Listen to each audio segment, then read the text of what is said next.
Там повестку дня, сейчас на работе нахожусь, поэтому вкратце 7 минут увожусь. Всех приветствую, во-первых, Багир, Тан, Марина, Песа Хамутаев и кто там еще, Надежда Низовкина, соответственно. Передаю пламенный горячий привет революционный с загнивающего Запада. Ладно, по поводу независимости.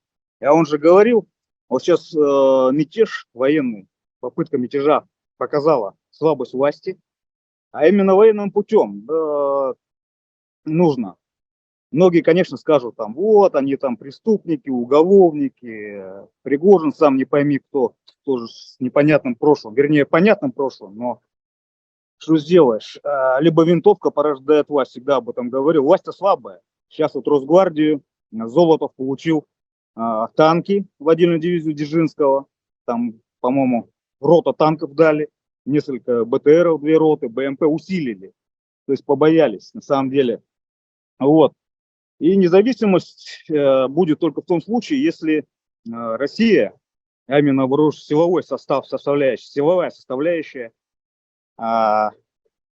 ослабеет. Только так. Бесполезно надеяться на либералов, бесполезно надеяться на каких-то тех же навальнистов, которые сейчас все на Западе. То же самое, они никого не поддерживают, ни ту, ни иную сторону. Я же поддерживаю, склоняюсь к тому, по принципу простому, враг моего врага мой друг. Вот Пригожин был бы моим другом на время, а дальше посмотрим. Тогда уже можно говорить о отсоединении. Даже русский добровольческий корпус, который сейчас в Украине воюет, там примерно 100-150 человек максимум. Посмотрите состав, какой состав данного подразделения. Это бывших неонацистов, бывших скинхедов, бывших движения лимоновцев, Демушкиных, Славянского союза, футбольные фанаты, в общем, маргиналы. Они кардинальным образом вообще никак не повлияют на ход военных событий, тем более. Вот и все. Тут нужна именно вот вагнеровская, как бы бандитская вот эта вот залихвастская удача. Вот, то есть взяли, ничего не думали, все оказалось все просто как банный лист, правильно? Вот. Сейчас же не нужно перетягивание дела, еще раз говорил, еще ни один еще блогер даже не просто опрос обыкновенный сделал из 100 человек. Возьмите там 70 русских и 30 бурят, вот так вот по соотношению. И спросите, готовы ли они к отсоединению. Я вам просто 2 пальца на отсечение даю, что большинство будет против, потому что не понимают этого, не понимают, что такое независимое, от чего, как будем жить, мы все умрем, у нас население маленькое, даже миллиона нет, а если русские разбегутся, так вообще и буряты разбегутся по Америкам, каждый день сюда приезжают еще и умирают. Вот, поэтому нужно, мы все за рубежом находимся, и еще лет 5 пройдет, 10 лет максимум, ребята, и мы потеряем связь с Родиной. Знаете, нет, мы не будем чувствовать ту атмосферу, которая сейчас вот на Родине. Простите, пожалуйста. И еще второй момент, не менее важный, это случай независимости. Ладно, 91 год, как будто бы, берите независимость, сколько влезет. Но начнется конфронтация именно русского населения и бурятского населения. Вы об этом не задумывались никогда, что те же, да, братья, соседи, там, коллеги, друзья, кенты, менты, но это все закончится, когда вопрос поставят ребром. Россия для русских, либо Бурятия для бурят. Вот, если украинцы сейчас воюют, 2 родных брата, их вообще 3, русский, украинец, белорус. Знаете, нет, если они друг друга ненавидят, последними словами называют, там, хохлы, там, орки, всякую ересь, то уж я уже молчу, что про бурят будет. Вот и все. Поэтому тут аккуратно нужно такие моменты разыгрывать националистическую карту. Очень аккуратненько это все нужно делать. И упор нужно делать на тех ребят, которые сейчас находятся на фронтах. На вот это вот биомасса, которая население ходит, что в Бурятии, что везде. Им вообще я закончил, свою точку зрения высказал по поводу. Ну, все вместе. Дальше уже будем смотреть, что как. Спасибо за внимание. Аривидерчи. Я на связи. Всем здравствуйте. Я очень давно не выходила в Zoom, и уже тут немножко подзабыла, где какие, куда кнопочки нажимать. Отстань. Извиняюсь. Тут координатор есть. Просто-напросто я вот согласна с Надеждой Низовкиной полностью, что она сказала. насчет того, что мы вообще республика, и наша территория уже за столько лет, мы все перемешались. И поэтому вот Игорь тоже самое сказал, и Дмитрий Баиров, надо быть осторожнее вот с такими словами. Там, и вот это националистическая вот эта вот тонкая струна, которую мы ему так можем так двинуть, и она может порваться неправильно, ну, вернее, просто разорваться, эта струна. Ну, это очень хорошо, что у нас столько вот сейчас, надеюсь, что у нас будет далее сотни, потом тысячи. То есть мы находимся, наше оружие – это информационная площадка, на которых мы можем вот общаться и продумывать, значит, вот эти вот пути будущего, будущей нашей независимости, будущей независимости Республики Бурятия. Так как мы пришли сюда, в этот Zoom, каждый высказаться свое как бы, мнение, нам за столько времени, да, уже как впитали, что ли, вот этот русский язык, русскую культуру, русское понимание, да, ну и в таком плане, ну, естественно, мы, самое главное у нас в независимости Бурятии не в том, потому что мы должны там разделяться, русский, бурят, татарин или так далее, да, у нас у бурят должно быть возвращение родного языка, это самое главное, и чтобы мы научились хотя бы свою культуру и свой язык уважать и говорить на этом языке. Пусть это будет на бытовом уровне, не так, как свободно сейчас мы по-русски говорим, но это начало. И, естественно, чтобы учить этому своих детей, своих внуков, чтобы в школах родной язык, он был обязательный, просто обязательный. Вот. И так, пока тут сидела, думала, много уже вперед, ну, как бы за меня уже и Игорь сказал, и Надежда сказала, о чем я хотела сказать. Но еще у нас есть такое главное, что просвещение тех людей, которые, вот люди у нас получается, да, они, то есть я имею в виду тех же самых наших бурят, они уже думают, мыслят, они же не знают историю, то, что вот колонизация и так далее, и мы все их устраивает. Вот я тоже не знала в свое время, как бы, просто не то, что не знала, я не задумывалась. Живем, да, как бы, в такой стране, как бы СССР, потом стала Российская империя. Но давайте тоже не будем забывать про русских, которые, например, они же тоже, все говорят, что это русская держава. Это не русская держава, это Российская империя. Сами русские, они тоже по-своему обделены своей вот этой вот, скажем, их уже со всех сторон ругают, чухают, давят на них, и об этом они начинают тоже как бы свое объединяться и злиться на все и вся. Конечно, шовинизм, он всегда был. Я сама выросла в таком плане, то, что у меня тоже как бы в этом плане. Тоже надо пресекать, чтобы этого не было, да, ну, как мы должны к этому идти. То есть это просвещение, и то есть это мы вот на нашей информационной площадке должны уже рассказывать, то есть я вот захожу в Фейсбуке, там есть, присоединилась к тем группам, от которых я узнаю, подпитываюсь именно вот этой историей, там, бурят-монгольская там группа, там, бурятская группа, без разницы, но я читаю истории, там, я понимаю, что а какое у нас будет будущее в Бурятии, да, а как мы должны вот выглядеть. Это будет очень тяжело и трудно. Мы, понятно, у нас уже есть своя точка зрения, мы уже стали, как бы, ну, не все, скажем так, уже как бы, ну, была какая-то раздвоенность, да, но уже определились полностью, что нам, куда и как идти, что нам делать.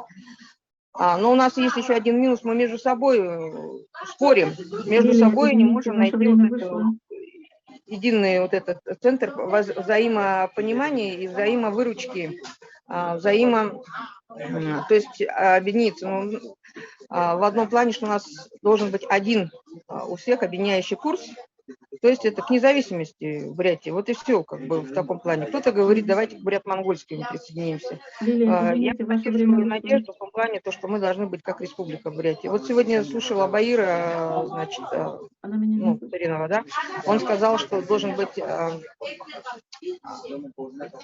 Он сказал, что вот будет Сибирская, ну, это его как бы, думай, да, Сибирская республика, Дальневосточная республика и Республика Бурятия. И мы типа поделимся того всего, чтобы мы друг друга признали. Очень хорошая, интересная идея. Ну, все, что идет, большая любая империя, она всегда есть у нее начало и есть конец. Я так понимаю, что мы уже подходим к тому, ну, не сегодня, не завтра, не в 24 году, но уже идем к тому, что империя, Русская империя, она распадется, так же, как когда-то распалась Римская империя, какая-то там, еще какая-то, сколько там империй были. Они Извините, ваше время вышло. Поэтому я пожелаю того, чтобы все поддерживали именно вот эту линию, держались этой линии о независимости и продумывали институты, как будем мы далее в республике строить новую свою республику независимую, то есть направление, например, как Южная Корея или там, вот Южная Корея. Да, После Думы. здравствуйте. Здравствуйте, да, я все-таки решила с камерой выйти с уважением для всех спикеров.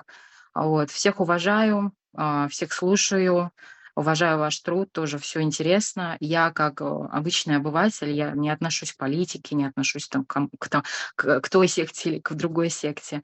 Вот, я просто тот человек, который не согласен с режимом, который болеет полностью душой и всем телом и мыслями именно за Родину. Вот, поэтому на мой взгляд, да, выступая за независимость, нужно как можно максимально вот именно консолидироваться всем, вот прям максимально консолидироваться. И, скажем так, я не знаю, вы, наверное, где-то между собой ведете какие-то файлы или что-то еще, да, каких спикеров приглашать, каких не приглашать. Но мне кажется, мы, как буряты, да, все-таки прислушиваемся к тем людям, которые старше нас больше всего.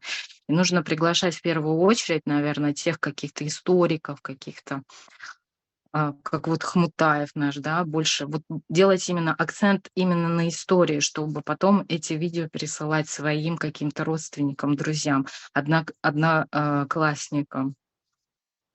Вот, я тут немножко еще выписала. В общем, по максимальному, мне кажется, нужно вот объединиться и мыслями, и действиями, какой-то список создать, да, как бы именно кто кого бы хотел увидеть спикером, кто с кем бы хотел сделать интервью.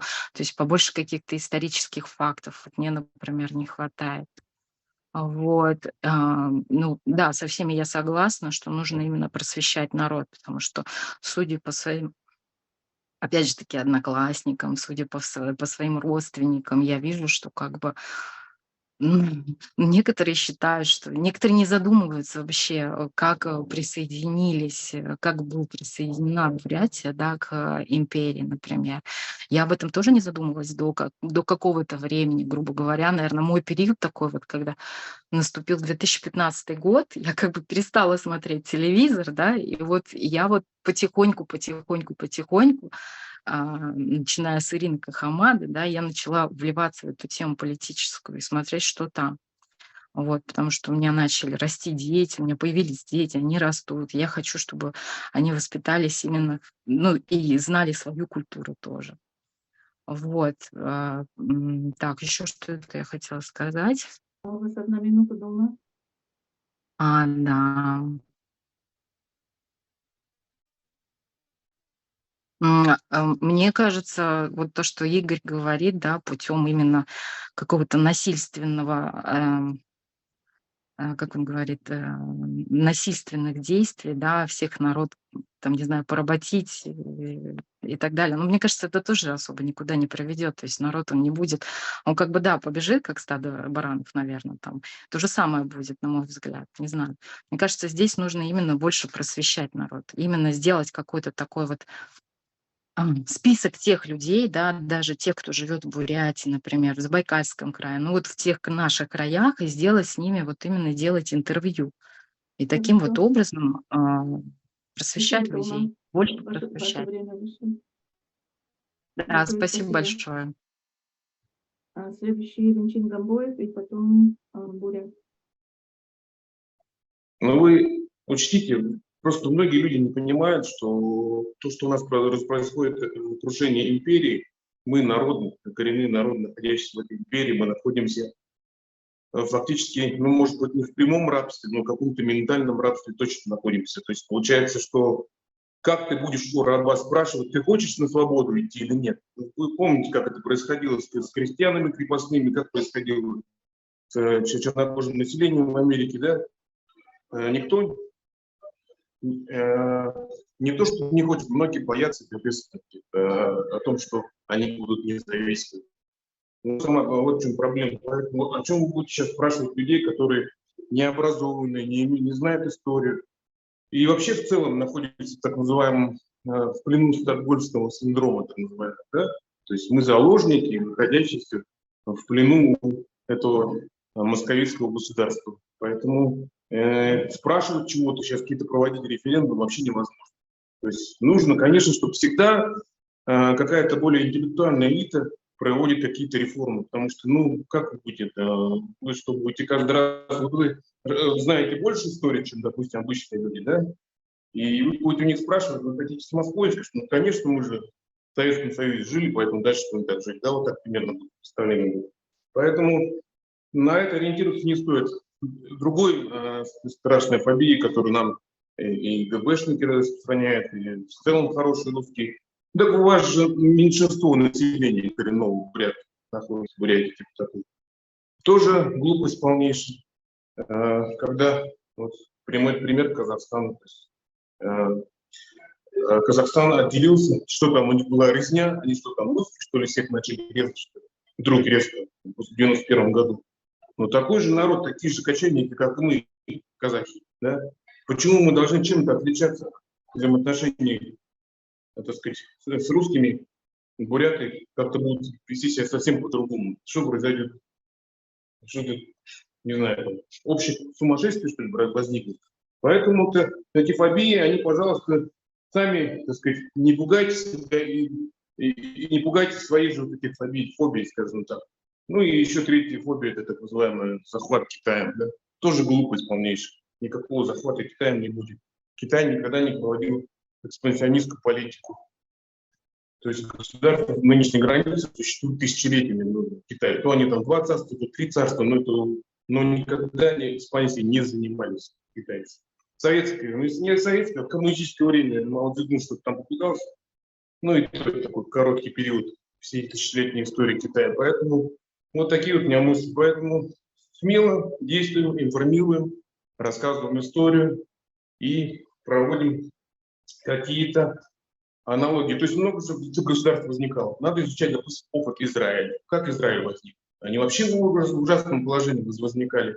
Там не было евреев, там практически ни одного еврея не жило на той территории. То есть 0% еврейского населения там было, там одно арабское. И при этом они создали государство Израиля. А мы-то, буряты, что боимся? Я ничего не понимаю. Вот вы выкиньте сами вот эти вот все самые страшные вот эти вот нарративы Москвы, что вас вы как будете с русским. Русские будут вас бить, издеваться будут над вами, да, потому что вас мало. Ну какой-то такой уничижительный смысл такой идет. А в конечном итоге, если даже русские там уйдут, то китайцы вас захватят. Ну и все, вообще жизни никакой не будет. 5000 лет буряты тут проживали при разных империях, появлялись, исчезали. Но почему мы должны в этой историческом моменте вдруг ничего не можем сделать? Так что прекращайте эту выученную беспомощность насаждать себе и друг другу. Вот что я хотел сказать. Спасибо.